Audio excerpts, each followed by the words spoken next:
ఎవరి అకౌంట్ లో వేశారని అడుగుతున్నాం. ఏ ఒక్క పేద కుటుంబం అకౌంట్ లో వేశారా? అడిగితే మాది రాజ్యాంగం అంబేద్కర్ రాసింది కాదు, లోకేష్ రాసిన రాజ్యాంగం అని చెప్తున్నారు.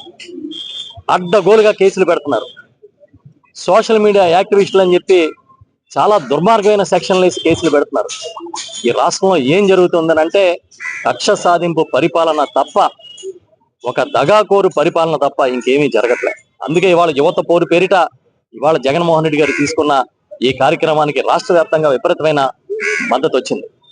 మీరే చూశారు, మా పార్టీలో ఒక సాధారణ కార్యకర్త మొదలుకొని అన్ని స్థాయిల నాయకులు కూడా పాల్గొన్నారు.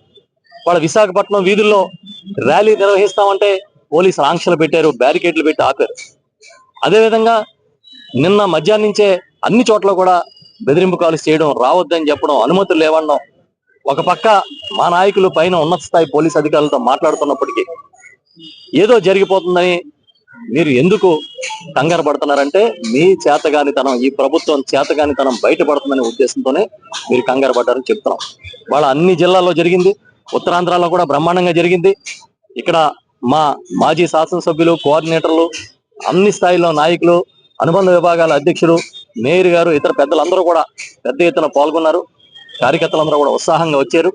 మేము ఒకటే చెప్తున్నాం, చంద్రబాబు నాయుడు గారు మీరు ఎన్ని ఆంక్షలు పెట్టినా, ఎన్ని ఇబ్బందులు క్రియేట్ చేసినా, ప్రజల పక్షాన పోరాడే ఏకైక ప్రతిపక్షం ఈ రాష్ట్రంలో వైఎస్ఆర్సీపీ మాత్రమే. ఏకైక ప్రతిపక్ష నాయకుడు జగన్మోహన్ రెడ్డి గారు మాత్రమే. మీరు టెక్నికాలిటీస్ చూపించి ఏదో తిమ్మిని పంపిణీ చేసి ఆయన ప్రతిపక్ష నాయకుడు కాదని చెప్పొచ్చు, కానీ వాళ్ళ రాష్ట్రంలో ఎవరిని అడిగినా ప్రతిపక్ష నాయకుడు ఎవరు అని అంటే ముక్త కంఠంతో జగన్ గారి పేరు చెప్తారు. అందుకే ప్రతిపక్ష పాత్ర పోషిస్తూ తప్పకుండా ప్రతి అంశంలోని మిమ్మల్ని నినదిస్తాం, ఎట్టి పరిస్థితుల్లో విడిచిపెట్టేది లేదని చెప్తూ ఈ కార్యక్రమాన్ని ఇంత విజయవంతం చేసిన మా నాయకులందరికీ, జిల్లా అధ్యక్షులు మాజీ మంత్రి అమర్నాథ్ గారు కానీ, ఇంకా మన కోఆర్డినేటర్లు మాజీ